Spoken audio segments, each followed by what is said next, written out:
person who once acted on impulse, who would have seized any opportunity to probe, now found himself holding back. The more kindness Alex showed him, the more deliberately Ethan maintained a sliver of distance. If Alex truly felt something for him, their old dynamic was no longer sustainable. An affection that arrived with ease could depart just as swiftly. A one-sided fantasy could be shattered by a single careless gesture, and maintaining a connection on unequal footing was an exercise in futility. It was common knowledge that when Alex took an interest in someone, cost was no object. Being the object of his attention was hardly a misfortune. Benefits were sure to follow. But the chasm between them now was too vast. Even if Alex didn't mind, Ethan couldn't stomach the idea of existing with his palm perpetually turned upwards, passively ceding control. The lunch hour concluded, and Ethan returned to his desk, attempting to focus on the case files before him. After several failed attempts, the black text on the white page remained a meaningless blur. His thoughts were consumed by Alex. With a sigh, he finally reached for his phone. He understood all the reasons he should wait, all the logic, yet he always chose to yield. At this time of day, Alex was either in a meeting or on a business trip. Ethan sent a cautious text, asking if he was busy. There was no immediate reply. That meant he was occupied. Ethan forced his attention back to his work, steeling himself to read through a few more pages. His phone vibrated. It was a call. A small, hopeful flutter rose in his chest as he snatched it up, only to see the name Caleb Jiang on the screen. His brow furrowed in a flicker of disappointment, but he answered with practiced courtesy. He greeted Caleb with impeccable politeness, an invisible wall of formality in his tone. The background on Caleb's end was a cacophony of wind, shrieks, and muffled chatter. Ethan had to concentrate intently to decipher his words. Caleb's voice was, as always, aggressively loud, asking if he could consult Ethan on a matter. He stressed that it was something he didn't want anyone else to know about, but his curiosity was killing him. Ethan responded with professional detachment, inviting him to state his case. Caleb insisted that Ethan first promise not to tell anyone, especially not Alex. Ethan suspected he was drunk. Without waiting for an agreement, Caleb plunged ahead, explaining that he had recently become infatuated with someone who, he had heard, was married. He then posed a bizarre hypothetical.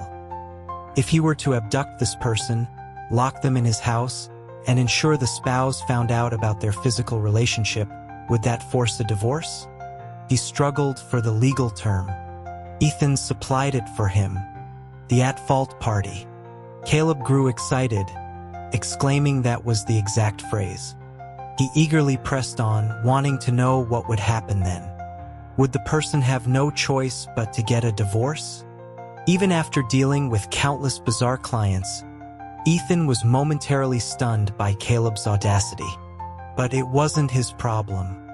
Treating it like any other peculiar case, he calmly explained that if Caleb were to do such a thing, a divorce was not guaranteed, but the other party could certainly charge him with unlawful imprisonment. Caleb paused at the unfamiliar term, then burst into laughter, scoffing at the idea that he would be afraid of such a charge. Ethan fell silent, realizing there was nothing more to say. It seemed Caleb hadn't called for constructive legal advice at all. After savoring the phrase unlawful imprisonment for a moment, Caleb thanked him cheerfully and promised to buy him dinner the next time he was in the city. Ethan knew it was an empty offer and, after a polite farewell, ended the call. Rumor had it this was the man who had caused his own brother's death in a car accident. Ethan couldn't help but wonder privately which unfortunate soul had caught Caleb's eye. Leaving the office, his route home from the downtown high-rise took him past a small, manicured park. With his latest case finally closed, Ethan allowed himself the luxury of not pushing for more work. It was 6 o'clock, dusk settling over the city. The eastern sky was a deep, bruised blue, while the setting sun left a final, fiery orange streak in the west. The clouds were drawn across the sky in two distinct, opposing currents. The crabapple trees in the park were in full bloom, their blossoms possessing a quiet beauty under the glow of the street lamps. For a rare moment, Ethan felt a desire to share the sight. His photography skills were mediocre at best. After a few clumsy attempts, he selected a reasonably composed shot and posted it to his Instagram story, the caption reflecting his relief. Case closed. A much-needed walk in the park. He saw that Alex had liked it almost instantly. The timing was odd. It was dinner time, and Alex's schedule was usually packed with business dinners and social obligations. In the past, a message sent to Alex at this hour would often go unanswered until the next morning. Ethan felt a prickle of annoyance. He opened their chat and sent a new message, a hint of challenge in his words. "Not busy, Mr. Hayes?" As he suspected, Alex was on his phone, for a reply came back swiftly. Looking at flights. So a business trip was imminent. Ethan's lips thinned. He asked where he was going. Alex didn't answer directly, instead posing a strange question of his own. "Your passport is still valid, right?"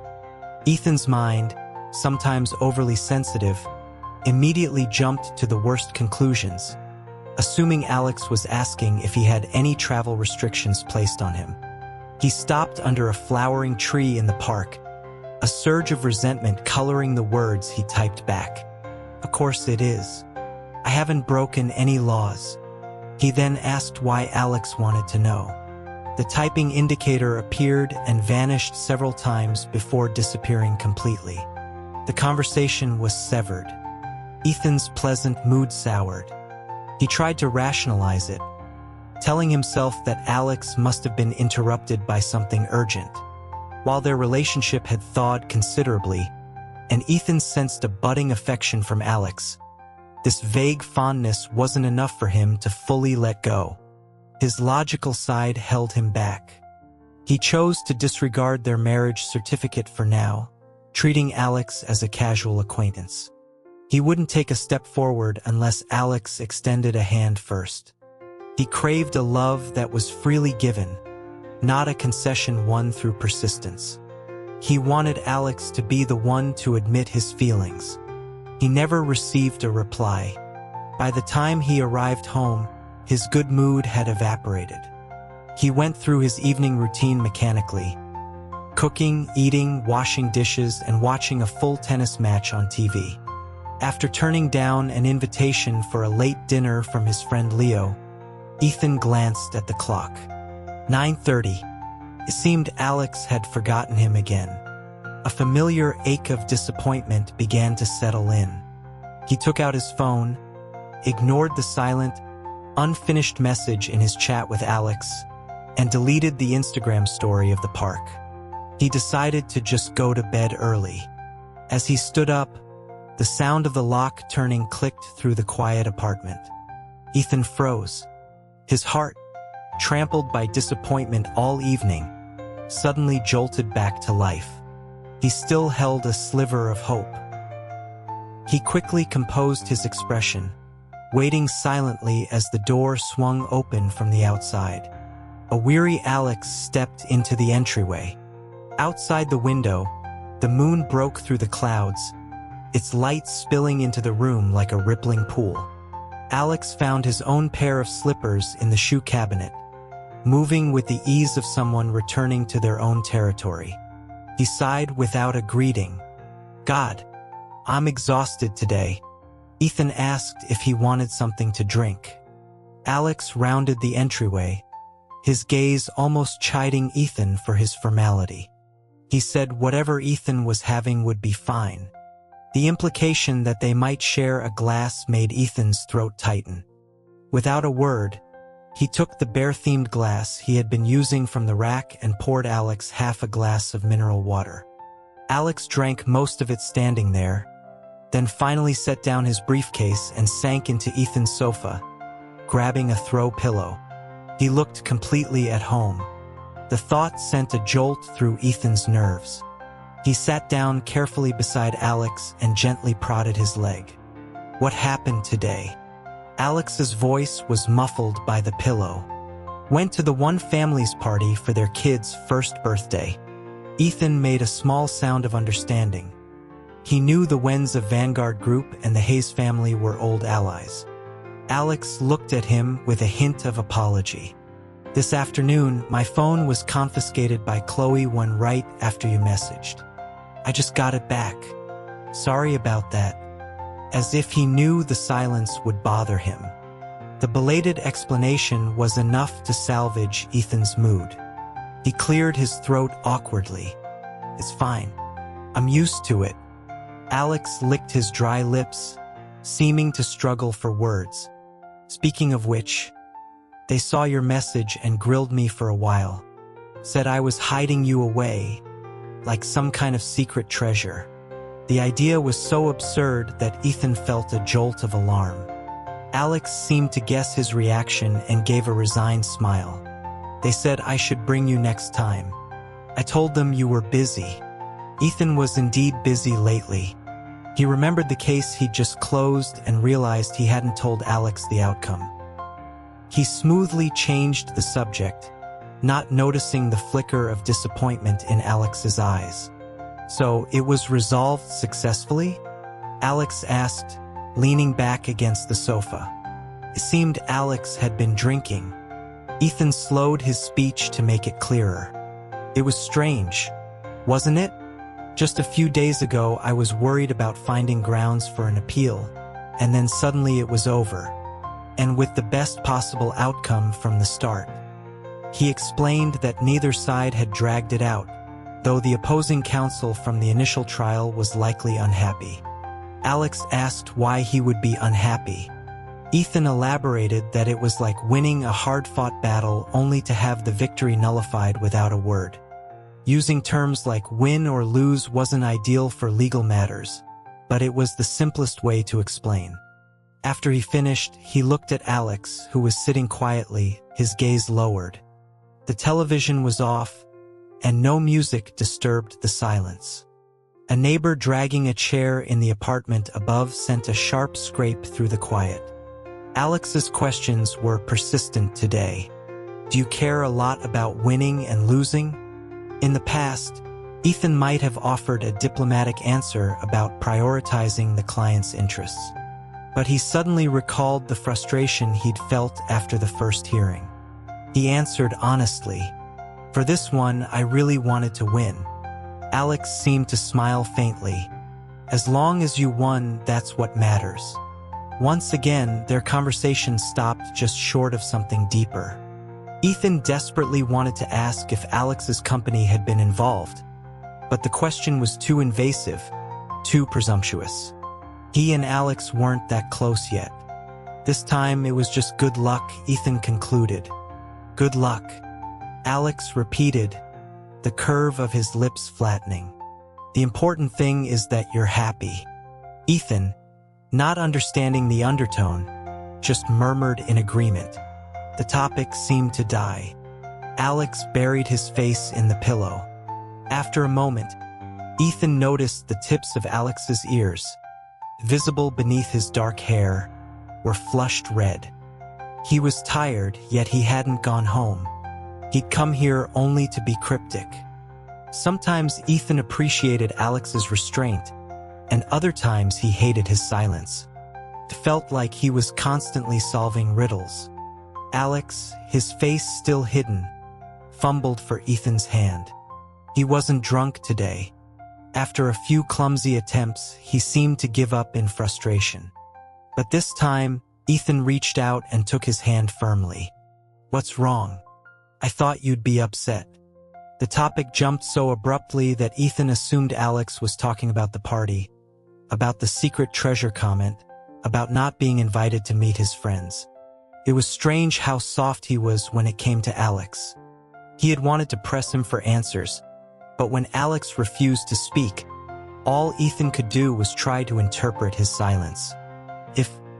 If you want me to meet your friends in the future, just say so. Alex agreed, but added that he was worried Ethan wouldn't like it. Ethan then asked if Mr. Hayes thought he wasn't presentable. Alex denied it immediately. As he spoke, Ethan felt a light scratch in his palm. Looking at the top of Alex's head, he no longer cared whether holding hands like this was appropriate. Because Alex was speaking. At the end of March, our company has a conference in Tokyo. It's only for a day. The cherry blossoms are out now. Do you want to come with me? Ethan's first reaction was practical. But I don't have any vacation days. The fingers intertwined with his twitched. Alex sat up. His eyes, pressed against the pillow for so long, held a watery sheen. His lips parted, his gaze flickering away before finally locking onto Ethan's. But, can't you take honeymoon leave? The question landed like a tempest, overwhelming and inescapable. But this storm brought no destruction. As it closed in, Ethan realized that at its calm center grew a tree of gently swaying flowers. "Oh right, honeymoon leave." Ethan heard himself reply, his mind a blank. Of course. Honeymoon leave. As the plane reached cruising altitude, the change in pressure made Ethan's ears pop. He pinched his nose until they cleared, finally able to hear the sounds around him. He turned his head.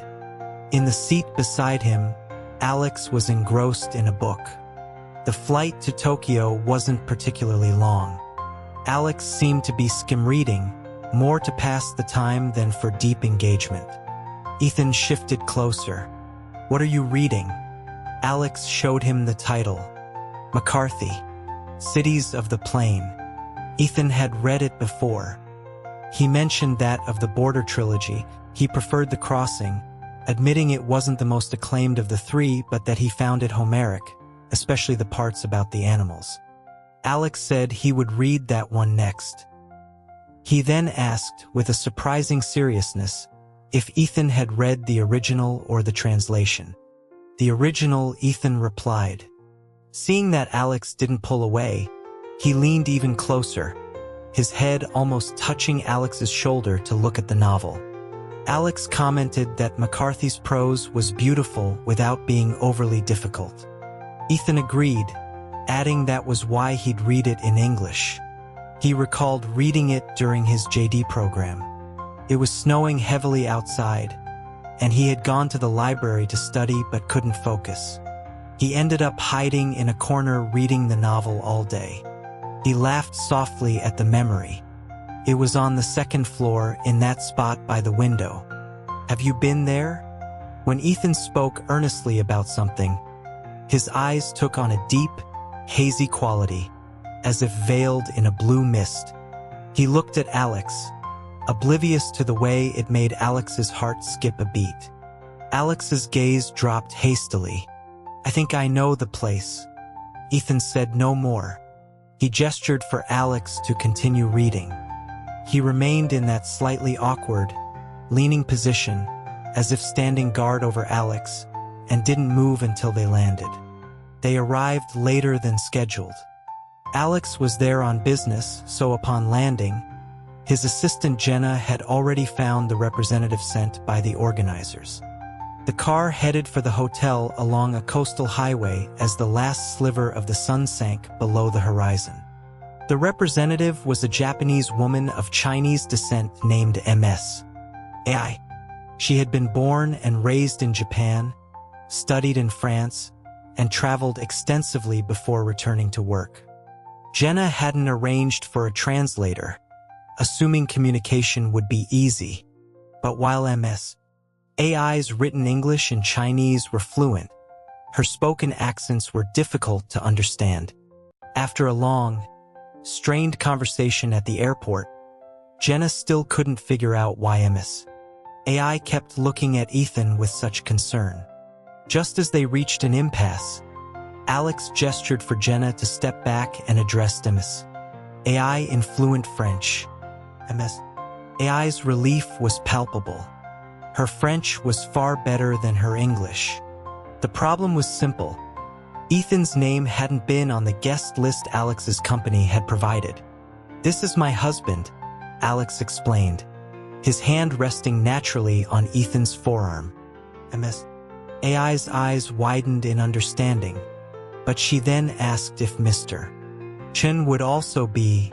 "No, he's not attending the conference," Alex clarified. He realized the issue stemmed from the host company's meticulous culture. She hadn't seen Ethan's name and assumed there had been a misunderstanding. Alex apologized for the confusion, a faint smile on his lips. "We just got married. We're planning to have our honeymoon in Tokyo after the conference." MS. AI was surprised for a moment.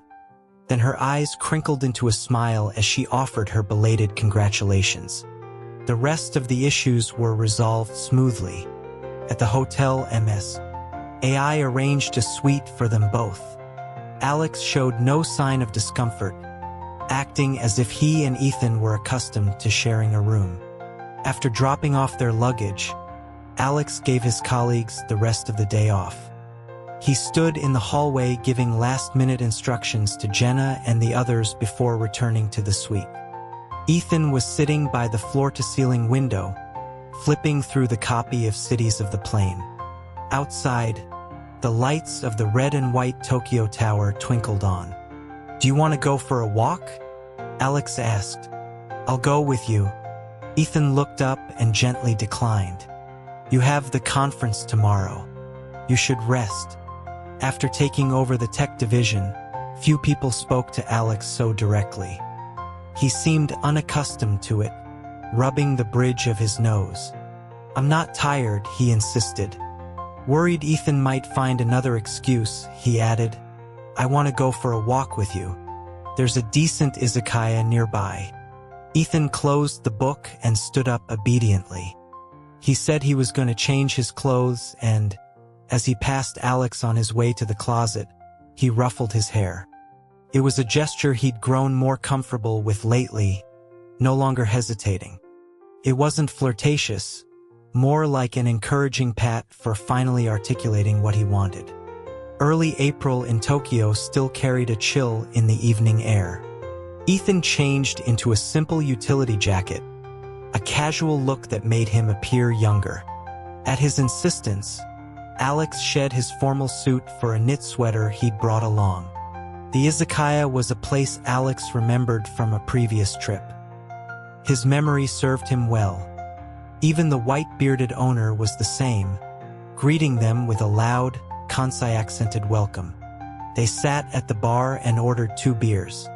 The craft brew had a rich chocolate aroma but was chonho and slightly bitter on the palate.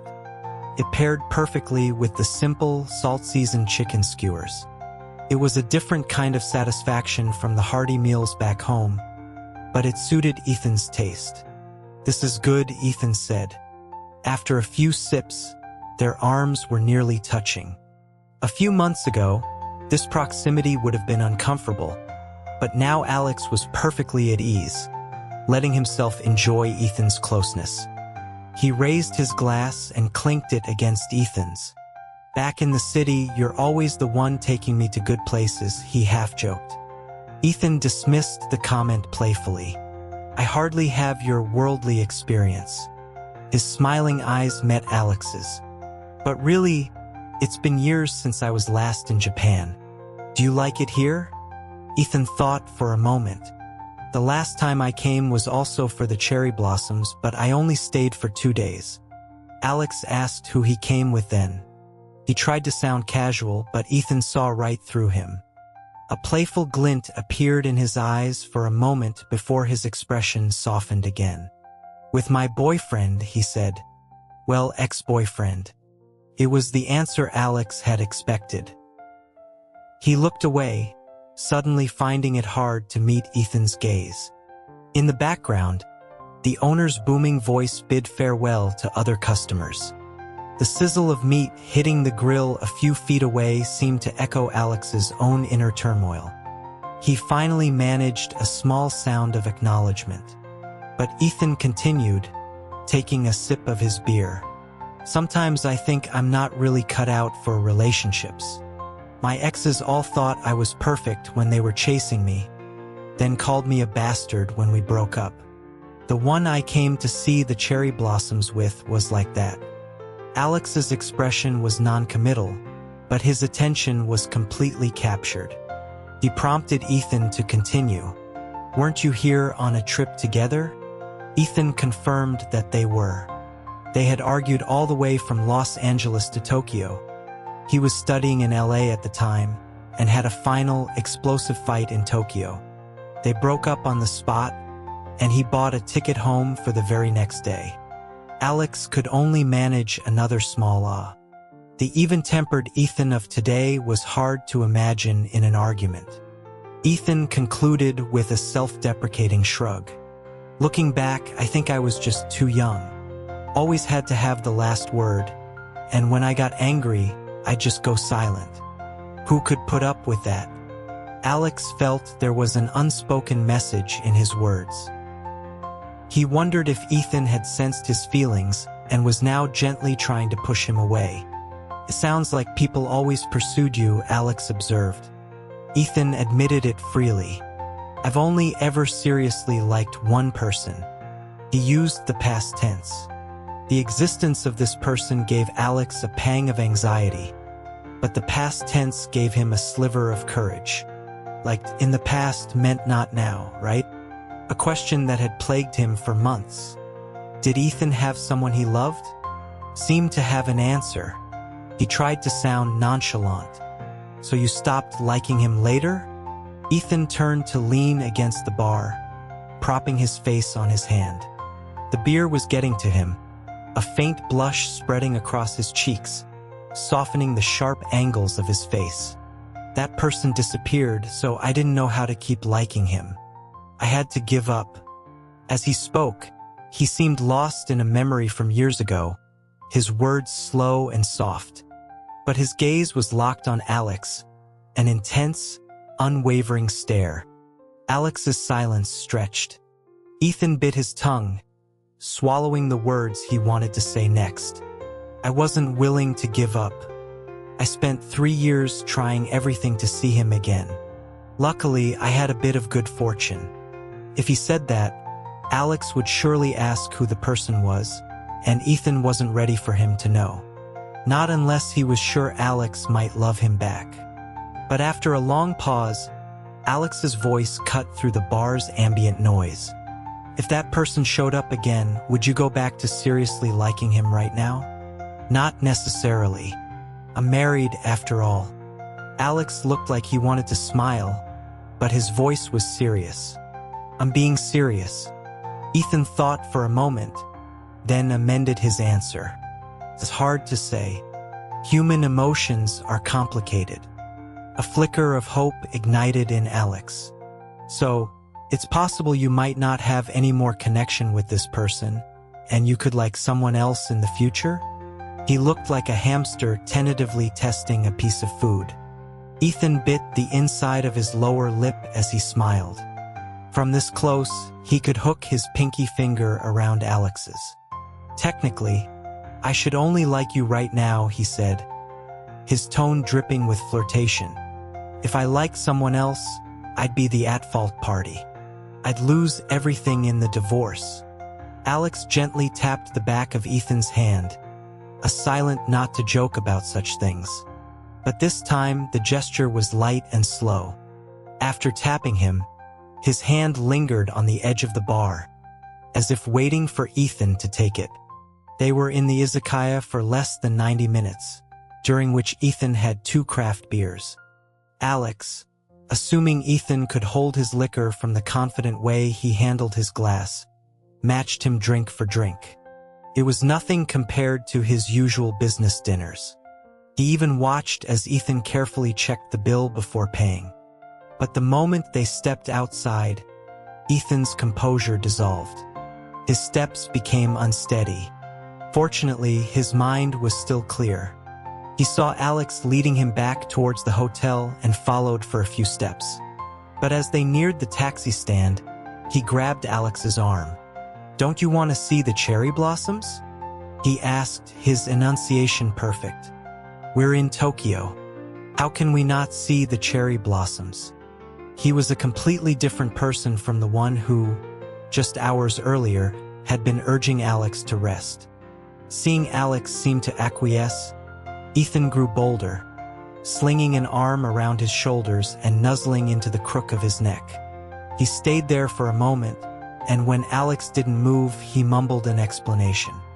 "My head's a little dizzy. I'm not trying to lean on you. Are you drunk?" Alex asked, amused. "No wonder you never drank before." Ethan shook his head. "Not drunk. Just can't walk in a straight line." Alex, seeing that his self-awareness was intact, obligingly supported him, and they walked on together in a new direction. They ended up on a train headed for Shinjuku Gyoen. During the short ride, Alex let Ethan cling to his arm, his head resting on his shoulder, while he clumsily bought 2 tickets for the night viewing on his phone with his free hand. He remembered Ms. AI mentioning it on the way from the airport. At the station, a short rest seemed to have revived Ethan. He was walking straight again and no longer clinging to Alex, even apologizing for his earlier behavior. Alex simply replied, "I wouldn't hold it against you," echoing words Ethan had said to him once before. Ethan remembered. "Payback, Mr. Hayes?" he said, then looked around. "Where have you brought me?" Alex was secretive. "You'll see." But it didn't take long for Ethan to guess from the street signs and the flow of the crowd. He silently moved closer to Alex. They made it just in time, redeeming their tickets at 8:50 p.m., 10 minutes before the last entry. "When did you buy these?" Ethan asked, examining the small ticket stub. "On the train while you were sleeping," Alex replied. Ethan didn't say thank you, just smiled and asked, "Mr. Hayes, how many languages do you actually speak?" Alex answered that the website had an English version. He was being unusually accommodating tonight, and Ethan, emboldened by the alcohol, began to push the boundaries again. The park was crowded. Ethan stayed half a step behind him, their shoulders occasionally brushing. The famous Cherry Blossom Avenue was no less stunning at night. Lights shone up from the ground, making the blossoms on each heavy branch sway as if greeting their own dancing shadows in the darkness. A gentle breeze sent petals showering down on them. They strayed from the main path onto a smaller, darker trail, away from the crowds. Here, the cherry blossoms were quieter, their sheer abundance creating a sense of poignant beauty. By the riverbank, branches heavy with flowers drooped to touch the water, their reflections creating a seamless canopy of pink. With less artificial light, the blossoms seemed to glow even brighter, illuminated by the moon. Walking through the fallen petals, Ethan turned to Alex. "I think I understand why the Japanese love night cherry blossoms. Because they're pretty?" "It's more than that," Ethan said after a long pause. "They're so fragile. The trembling petals looked like translucent, delicate glass. Even in their fall, there was a kind of lingering beauty. Ahead was a small bridge arching over the petal-strewn river. Ethan took Alex's wrist, guiding him towards it. He seemed to be in a genuinely good mood. Alex recalled Ethan's recent gloominess over his case and felt that this impromptu detour had been the right decision. He liked seeing Ethan so relaxed. Despite having studied in the same city for years, Alex's memory of Ethan was faint. The young man who had shown him the pale blue on a Christmas Eve had left a small, shimmering impression, but it had faded over time. He preferred the reality of the Ethan in front of him now. He tried to take Ethan's hand, his own palm pressing against Ethan's. His pinky finger curled slightly, tucking itself into Ethan's palm. Ethan made a questioning sound, his voice rising oddly. Alex feigned nonchalance. It's crowded. The bridge turned out to be a popular photo spot. People were posing, some even bringing their own props. Under the white lights, among the pink blossoms, with the shimmering river below, the scene was dreamlike. "Do you want a picture with the cherry blossoms?" Alex asked. Ethan was clearly surprised. Alex held his hand tighter, not letting him go, completely unaware of how intimate the gesture was. He spotted a couple with a small stand by a lamppost, a chalkboard advertising Polaroid photos. He didn't know where the sudden determination came from. He walked over and asked the girl if they could take a picture for them. After getting a price, Alex turned back to Ethan. "Which kind do you like? Fuji, Polaroid?" Before Ethan could answer, as if certain he would refuse if given the chance, Alex chose one himself. A vintage, foldable Polaroid SX70. "This one," he said, handing over a few yen notes. "We'll take two." The boyfriend took the photo, while the girlfriend expertly directed them to stand at the edge of the bridge. Ethan felt like a puppet. Alex stood close beside him. The dark lens stared at them. The expected flash didn't come.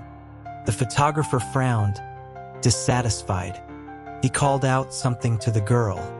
She understood and came back to them, asking in accented English, "Friends?" Alex replied, "He's my husband." The girl's eyes curved into a smile. She motioned for them to follow her lead.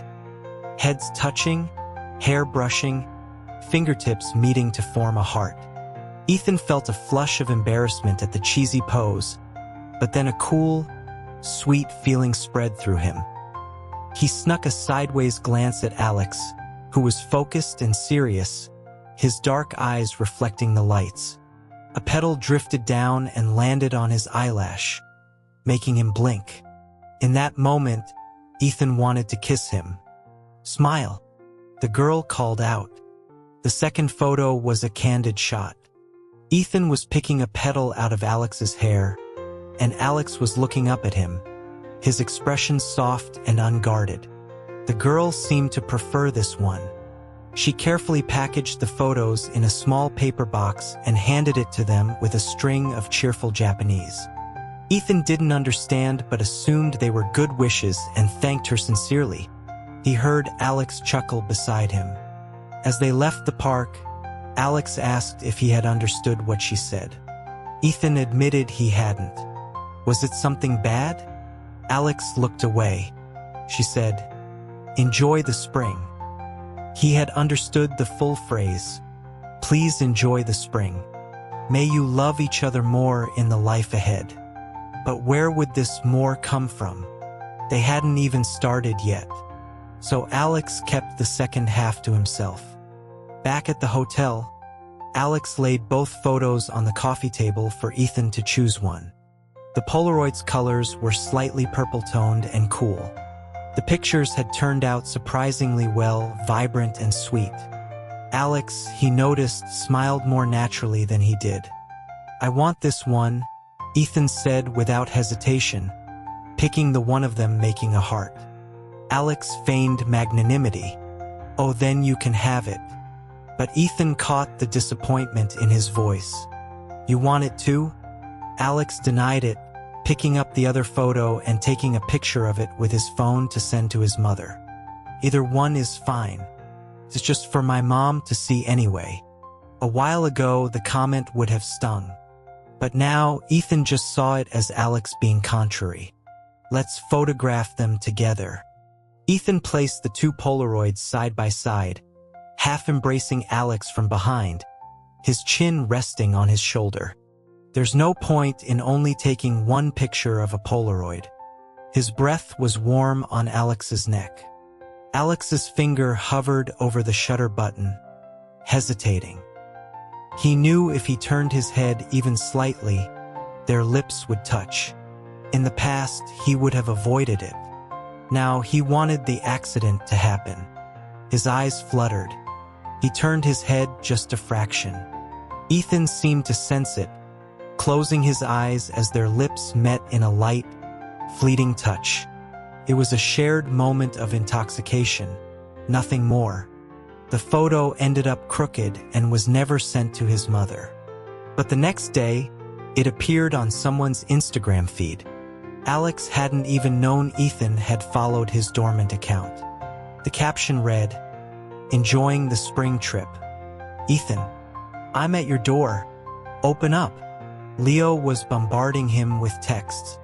"You promised we'd play ball this weekend. 5 games. Where are you? Where are you? Where are you? Where are you?" Lying in bed, Ethan rolled over and simply sent Leo his current location. Leo responded with a string of question marks. Ethan replied innocently, "I thought you were busy dating." Leo shot back, "Am I dating you? The spring, aren't you dating?" Leo's furious question marks filled the screen again. "Where are you?" he demanded. "I've got a third person for our game, then we're playing mahjong after." "I'm serious. In Tokyo." "Also serious," Ethan replied. To prove it, he got up and snapped a picture of the Tokyo Tower from his window, making sure to include his worn backpack with its hamster patches in the frame. That finally seemed to convince Leo. "Why does your line of work involve international business trips?" "I'm on vacation," Ethan typed, then deleted it. "I'm on my honeymoon with my husband." Leo was silent for a long time, then exploded. "Aren't you in a fake marriage? You said it was fake." Ethan calmly replied, "The marriage certificate is real, so the honeymoon leave is real too. And what's with you setting me up with someone? You know my husband is the heir to Apex Tech. He'd throw me in the ocean if he found out I was messing around. I have to be a devoted husband, you get it?" Leo didn't reply, probably speechless with rage. Ethan sent a conciliatory text promising to buy him drinks when he got back. He then put his phone aside and opened Instagram again, scrolling through the likes on his post. Alex had been reluctant to give him the photo, but when Ethan said he'd just take a picture of it himself, Alex had sent him the file. And Alex must have known he would post it, because when he woke up that morning, he saw a comment from that long-dead account. A single, warm, smiley face. He didn't ask Alex about the kiss. It was comforting, ambiguous, a step away from love. And Alex didn't ask him why he hadn't pulled away. It was so easy to appease him. A single, unexplained kiss from Alex was enough to soothe all his anxieties. Perhaps only Alex could make him feel that way, shedding the cynical shell of adulthood for a kind of clear-eyed foolishness. He had never felt this way before, not even with his first love. Meeting Alex had rendered everyone else dull and uninteresting. He had once held a torch for Alex from afar, a person he thought he might never meet again. When they did meet again, besides the lingering attraction, there was a mischievous desire to get closer, to see if his youthful judgment had been sound. He zoomed in on the Polaroid, his fingertip resting over Alex's heart. "You didn't disappoint me," he whispered. Alex's conference lasted 2 days. Ethan spent those 2 days sleeping in the hotel. The first night, Alex had commented with some regret that his honeymoon leave was just an excuse to sleep in a different city. Ethan had simply replied, "Isn't that nice?" which left Alex speechless. They were in the same suite but had separate bedrooms. Ethan had offered to take the smaller room, but Alex had insisted he take the master, claiming the smaller one was closer to the study where he could work. Ethan understood. Alex's way of being kind was always direct, clumsy, and non-negotiable. On the second day, Alex messaged him from the conference. "Aren't you going out?" "I slept," Ethan replied, earning 6 dots in response. He couldn't bring himself to say that without Alex, even the most beautiful city held no appeal for him. The conference was scheduled to end at 4. It was a 15-minute drive back to the hotel. Ethan timed it perfectly, waking up and pouring himself a glass of milk. This honeymoon had yielded only a single kiss, but he felt no regret. That one kiss meant more than their grand wedding ceremony. At 4:30, the doorbell rang. Wondering why Alex wouldn't just use his key card, Ethan went to the door barefoot. It was Jenna, Alex's assistant. She looked surprised to see him in pajamas. "Mr. Chen, have you eaten?" she asked. He nodded, confused. Jenna seemed relieved and began packing Alex's suitcase. "Our flight back is tonight. Mr. Hayes has already gone on ahead to Kamakura. I have the bullet train tickets, and I'll send you the address for the onsen ryokan I booked." "Wait," Ethan interrupted, completely lost. "Why am I not leaving yet?" Jenna paused, her expression baffled. "Didn't Mr. Hayes tell you he'd already discussed it with you?" Ethan's memory sparked, but it hadn't been a discussion. That first night, after the kiss, Alex had gotten up to shower. At the bathroom door, he'd turned back suddenly. "Ethan, do you want to go anywhere else? Just you and me? 2 people?" "Yes, 2 people." Ethan couldn't remember what he'd thought in that moment, only that he'd blurted out, A real honeymoon?" Alex had raised an eyebrow. "Is that a problem?" When he met Alex at the onsen ryokan in Kamakura, Alex mercifully filled in the blanks.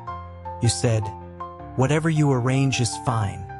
So I thought, you've been tired lately, and the weather is perfect for a hot spring." The innkeeper brought them their dinner and yukatas.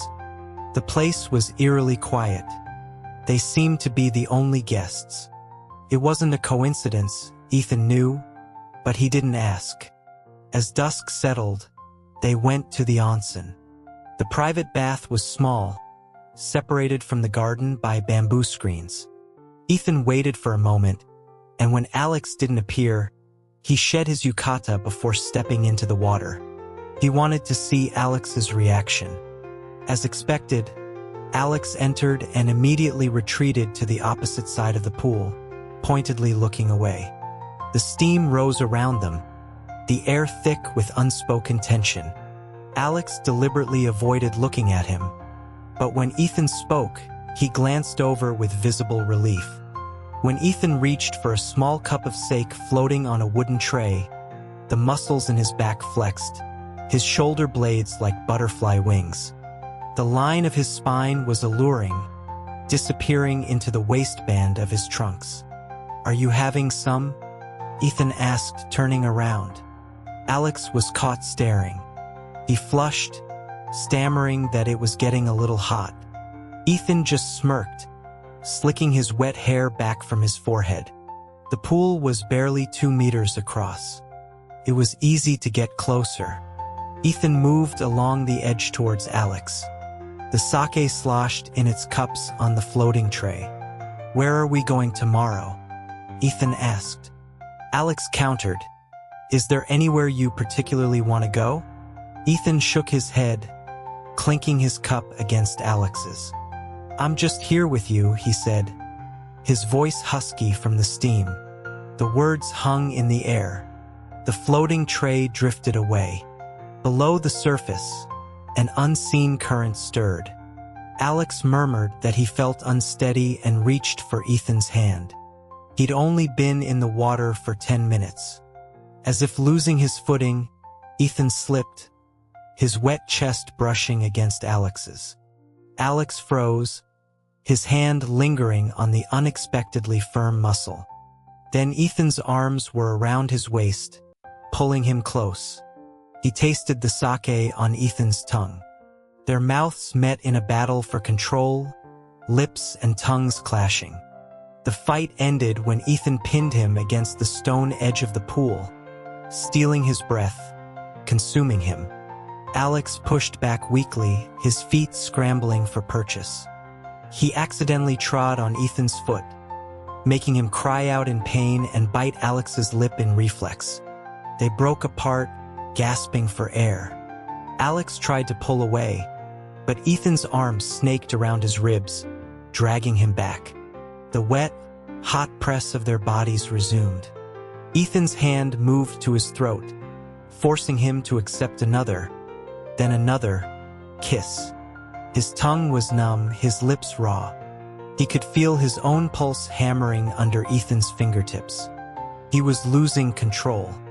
The kisses softened, becoming a series of feather-light touches along his jaw, his nose, his eyelids. Ethan's body was a cage trapping him. Just from a kiss, his defenses had crumbled. He slid down against the slick stone, trying to push away but finding no purchase. "Don't," he managed to say, but the protest died in his throat. When Ethan paused, he felt a strange sense of emptiness. He turned his head away, his face wet with more than just steam and water. Ethan leaned close to his ear, his own breath trembling. "Relax. Just pretend you're drunk." The last barrier between them dissolved. Drunk? But he hadn't even had that much to drink.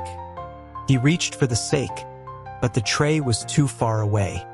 Ethan grabbed the bottle from the poolside, took a mouthful, and tilted Alex's chin up, pouring the potent liquid into his mouth. The fiery spirit seared his throat, narrowing his vision until all he could see was Ethan. His wet hair, the flush on his cheeks, his scorching gaze. They kissed again, a desperate, frantic collision. When Ethan's mouth moved to his collarbone, Alex arched his back, his fingers tangling in Ethan's hair. The night sky above was a deep, star-dusted canvas. He had never experienced such madness. His hands roamed freely as Alex yielded, and when their eyes met, Alex was about to say no, but Ethan silenced him with another kiss. There was only the reflection of himself in those deep brown eyes, a reflection steeped in an affection so profound it was intoxicating. Alex buried his face in Ethan's neck, pecking at a small scar behind his ear. "Don't hide from me." Ethan's voice was a command, not a request. A fleeting thought of "we're not there yet" was instantly silenced by instinct. Later, in their room, the moonlight streamed in, painting silver patterns on the floor. Alex was wrapped tightly in his futon, trying to forget his complete surrender in Ethan's hands. The flush had left his cheeks, but the tingling sensation remained. In the bathroom, he could hear Ethan humming softly over the sound of the shower. The room had 2 futons laid out on the tatami floor. There was no question of sleeping separately tonight. The futon beneath him was firm. He opened his eyes. An arm's length away, the other futon was empty. What was taking Ethan so long? The moment the water shut off, Alex squeezed his eyes shut, feigning sleep. He didn't know how to face him. Their encounter had skirted the edge of something definitive. Footsteps approached. Alex held his breath. The main light clicked off, plunging the room into soft darkness. Ethan sat down on the floor between the 2 futons. He didn't lie down right away, instead reaching out to brush Alex's hair. "Asleep?" His tone made it clear he didn't believe it. Alex gave up the pretense and opened his eyes. In the dim light, Ethan's features were softened. He moved a few inches closer. "It's okay." Alex cut him off, not wanting to hear excuses. The words would be meaningless. "It was impulsive. I didn't mean to. I'm sorry." He didn't want to hear any of it. Ethan seemed to abandon whatever he was going to say. His hand rested on the edge of Alex's pillow, hesitating. Alex reached out and hooked his pinky finger.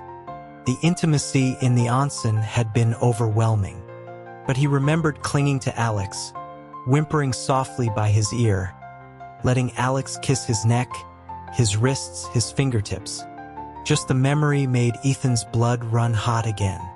"Can I move my futon over?" Ethan asked. Alex gave his silent consent. The 2 mattresses were easily pushed together. Ethan slipped under his own covers, allowing Alex to hold his hand. Alex's grip was light, but he stroked Ethan's fingers repetitively, a comforting, possessive gesture. He didn't know that Alex found his hands, with their prominent knuckles, incredibly sexy. "Do you like them?" Ethan asked with a quiet laugh. Alex misunderstood, his fingers stilling. He buried his face in his pillow, and after a moment, a muffled admission came out. You have good technique." Now it was Ethan's turn to be stunned. A blush crept up his neck. He leaned over and drew Alex into his arms. He thought Alex would resist, but he just burrowed closer until their bodies were pressed together. "I don't mind, actually," Alex mumbled into his chest. As if to prove it, he lifted his leg and draped it over Ethan's ankle. Ethan smiled and kissed his forehead. "It's supposed to be like this. As your legal husband, this is one of my duties." Alex's eyes snapped open in surprise, then relaxed as he realized it was a joke. He tugged on the collar of Ethan's sleep shirt, pulling him down. "Then this is my duty too," he whispered, before nipping at his jaw. He pushed away the blanket that separated them. "You weren't really finished earlier, were you?" The next day, Ethan was woken by the innkeeper knocking at their door with lunch. When there was no answer, she left the trays outside. Fearing Alex would go hungry, Ethan slipped out of bed. The lunch was simple sushi and miso soup. He brought it back into the darkened room. Alex was still asleep. On Ethan's neck and behind his ear were 2 dark bruises, a tangible reminder of the previous night. They hadn't crossed the final line, but it felt like they had. For now, until they returned home, he could pretend they were in love. When he emerged from his second shower, Alex was awake, staring intently at his laptop. "What's wrong?" Ethan asked, sitting beside him. Alex was looking at a stock chart for a company called Titan Corp. The red line was in a nosedive. "The arbitration case must be settled," Ethan said. Alex confirmed that based on the news, the damages would likely be in the billions. Titan's losses would be far greater. The ruling would trigger a stock plunge, sell-offs, and a potential shakeup of their board. A corporate giant now teetering on the brink. "It seems Caleb Jung was right," Ethan murmured. "Someone wants to see Titan fall." At the name, Alex glanced up, then quickly looked away. "I know he talked to you about the case." He explained that for the past year, his circle of allied family businesses had been quietly distancing themselves from Titan. They had formed a stable ecosystem, but Titan had gotten too greedy. "So it's to stop Titan from getting too big?" Ethan asked. Alex explained the unspoken rules of their world. Each major family had their domain. Vanguard in retail, Starfield Holdings in mining, the Zoe family in pharmaceuticals. Apex, Alex's family company, had its own territory. They didn't poach from each other without agreement. Titan started trying to compete with me, especially after I rejected Chloe Jiang.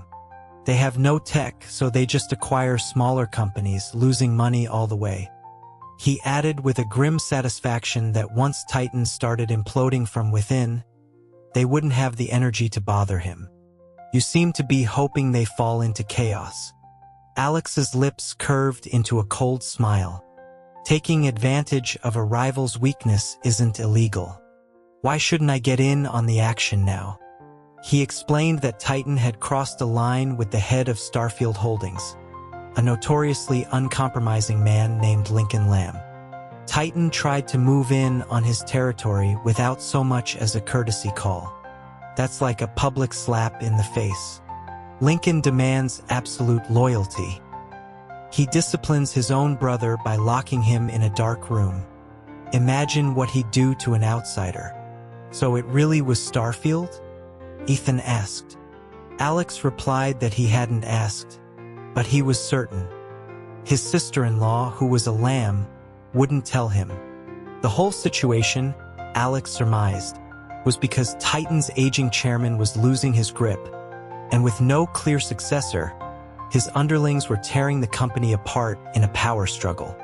That explained why he was so desperate to marry his daughter off last year. Ethan processed this, then a sly look entered his eyes. He leaned closer to Alex. "Mr. Hayes." Alex eyed him warily. "What now? Do you regret it?" Alex was confused. "Regret what?" Ethan laid out the logic. "Look, if you had agreed to marry Chloe Jiang, and her father really is on his way out, you could be the chairman of Titan by now. So I'm asking, do you regret not choosing her?" Ethan was an expert at asking sincere questions with a flippant tone. The question hit Alex like a physical blow. For years, he'd operated on a single principle: maximize value. Marriage was another asset, another deal. But now, confronted with the optimal solution that he had rejected, he felt a wave of revulsion. If marriage was just a transaction, why did he care so much what Ethan truly thought? Ethan's question implied that last night, too, was just part of their arrangement, another instance of getting what they each needed. The memory of their intimacy was still a warm hum under his skin, but a chill spread through him. His face darkened. He saw Ethan was still waiting for an answer, smiling, as if it were all a light-hearted game. Alex's anger simmered.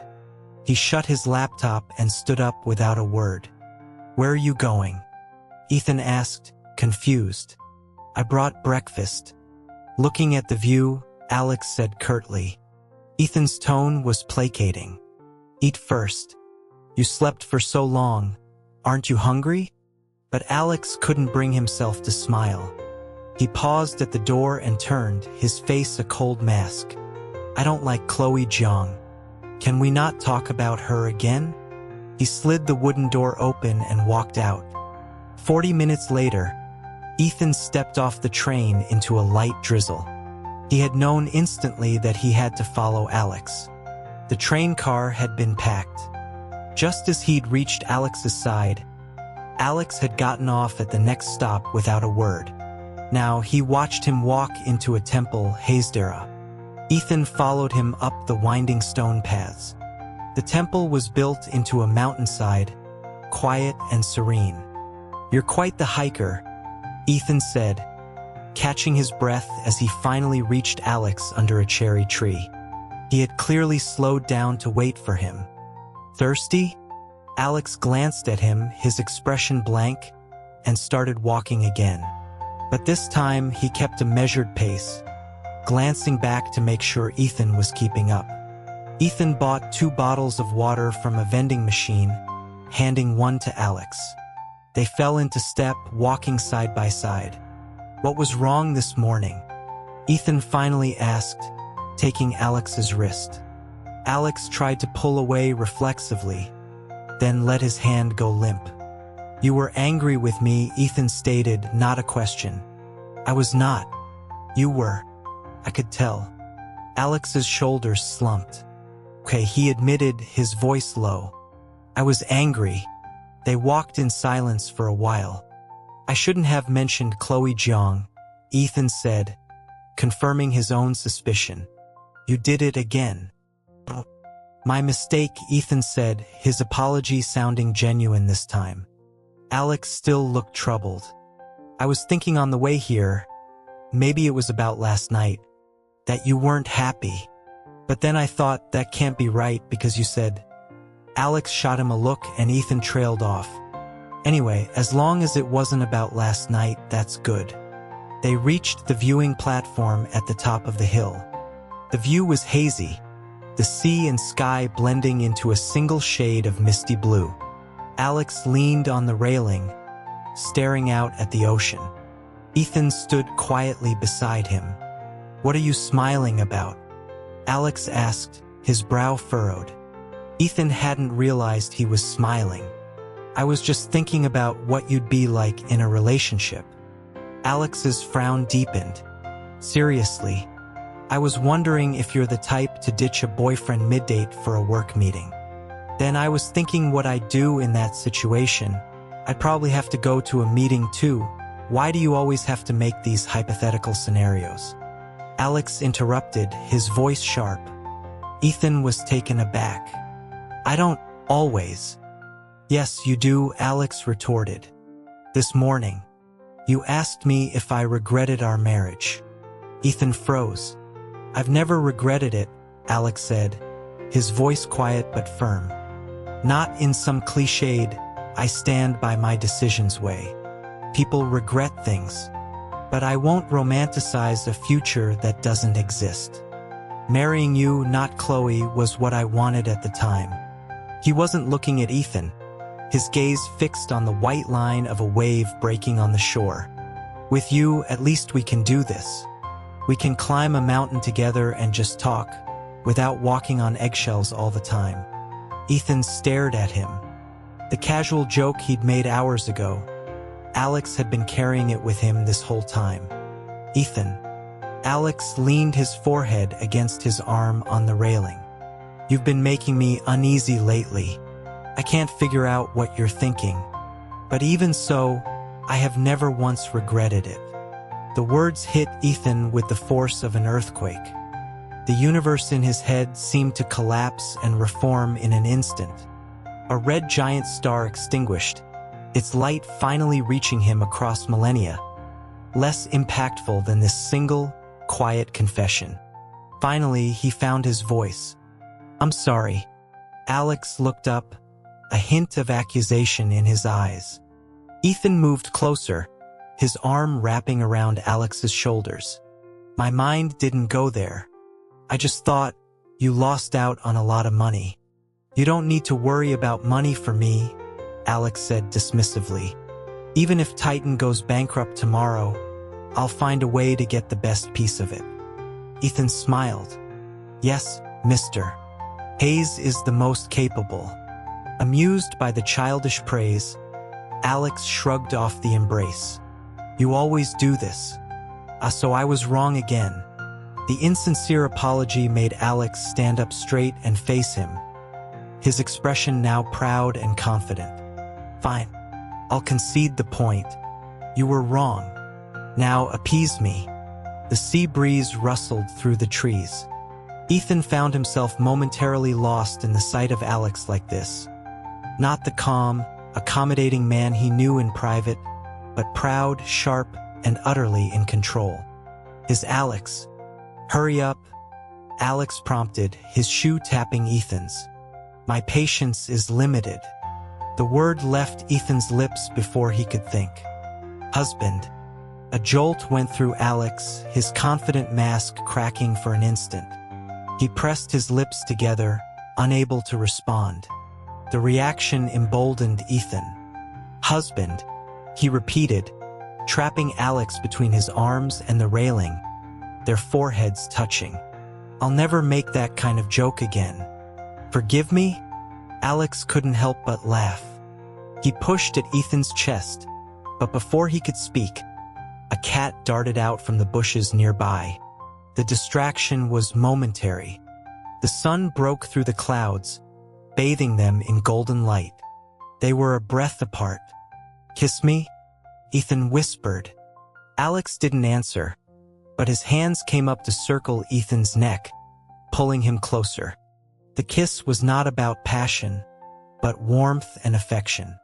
When they finally broke apart, Ethan held him tighter, his lips moving to the mark he'd left on Alex's collarbone the night before, refreshing its color under the bright, forgiving sun.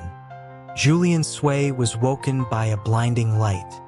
He wondered why his new blackout curtains weren't working. He tried to get out of bed, but his hand met empty air. A dull ache in his side reminded him he'd fallen asleep on the sofa. On the floor beside him lay another person. In the clear morning light, the expanse of pale back was almost luminous. Julian's mind went blank, then flooded with fragmented memories of the previous night. It hadn't been a drunken mistake. They had just been sitting together, and then somehow they were back at his apartment, and then the figure on the floor stirred. Caleb Jong lifted his head. His sharp eyes softened with sleep. "Crap," he muttered, trying to push himself up. Julian, acting on instinct, reached out to help him. But the moment his hand touched Caleb's shoulder, Caleb slid back into his arms. "Hey," Julian protested. Caleb snuggled closer, a wicked, innocent smile on his face. "Trying to seduce me first thing in the morning, Professor Sway?" His fingers began a dangerous exploration down Julian's side. Julian caught his hand, ignoring the blatant invitation. He maneuvered Caleb onto the sofa and covered him with the duvet. "I have to go to work." Caleb's good mood vanished. He just grunted. Julian walked across the room, found his trousers in a heap on the floor, and sighed. They were hopelessly wrinkled. He'd have to make Caleb pay for them. He went into the bedroom and changed into a fresh suit. When he returned, Caleb was still sitting on the sofa like a giant, grumpy rice ball. Julian was struggling with his tie, a task that always tested his patience. "Let me help," Caleb offered. Julian's skeptical look was his only answer. "I really know how," Caleb insisted, beckoning him closer. "Please?" Julian knelt on the edge of the sofa. Caleb tied a perfect knot, the result unexpectedly neat and precise. "Nice," Julian said. Caleb tugged on the tie, pulling him off balance and kissing him hard. He was an expert kisser, as Julian had learned last night. When Julian finally pulled back, he grabbed Caleb's hair, meeting his expectant gaze. He glanced at his watch. "I have to be out of here by 8. Caleb made a muffled sound of assent. At 7:58, Julian straightened his clothes. "Bye," Caleb said, waving cheerfully from the sofa. "How are you getting home?" Julian asked. "Home? I'm not going home. I'm sleeping here. You can bring me lunch." "We'll see," Julian said, and walked out without a backward glance. He made it to the office just in time to see Jenna clocking in. As he placed his own thumb on the scanner, the machine announced coldly, "Julian Sway, late." Jenna's head whipped around in shock. "Mr. Sui? Late?" Julian let out an exasperated sigh and stormed into the office. Alex was sipping his coffee when he saw the late notification on the system. He looked up as Julian walked in. "Well, this is a first. You're actually late." "It was an accident," Julian said, handing him 2 documents. Alex signed them, then his eyes caught on something just above Julian's collar. A distinct, purple bruise. "You seeing someone?" The question made Julian's already foul mood plummet. "Mr. Hayes," he said, his voice tight. "I am not married, and I have no plans to be." Alex was confused. "I'm never getting married," Julian declared, as if making a solemn vow, before his phone rang and he strode out of the office. "What's with him today?" Jenna whispered from behind her monitor. Alex, remembering the bruise, thought of Caleb's strange call to Ethan, but dismissed it. Julian was too disciplined for that. "He's been working hard," Alex said, defending him. "Tell HR to give him my performance bonus from the last project as overtime pay." Jenna nodded. "Oh, and Jenna, can you handle something personal for me?" He sent her 2 links. "I have a couple of deliveries coming to my apartment this afternoon. Could you be there to let them in?" "Of course, Mr. Hayes." "Are you redecorating?" "Just a few soft furnishings," Alex said with a small smile. Jenna sensed a change in him since his trip. He seemed more relaxed, more human. She made a note on her to-do list and was about to indulge in a bit of online browsing when her phone buzzed. It was a link from a group chat. She clicked it. Her face went pale. "Mr. Hayes, look at this." She rushed to his desk, holding out her phone. "Is this Mr. Chin?" On the screen was a local news headline: "Man stabs attorney in retaliation for divorce ruling." The story described an attack at a law firm on the 23rd floor of a downtown office building. 2 staff members were injured. The article mentioned their injuries were minor and they had been taken to Mount Sinai Hospital. Below the text was a blurry photo from the scene. It was a crowd of people, but in the chaos, one detail was sharp and familiar: a worn backpack with 2 small hamster patches. Alex grabbed his jacket. Jenna spoke up quickly. "Mr. Hayes, you have a meeting this afternoon. Should I check on?" "Yes, he had a meeting. An important one." Alex stood frozen for a moment, jacket in hand. Then slowly he put it back down. Jenna knew what this meant. Work always came first. The news said the injuries were minor. The old Alex wouldn't have hesitated.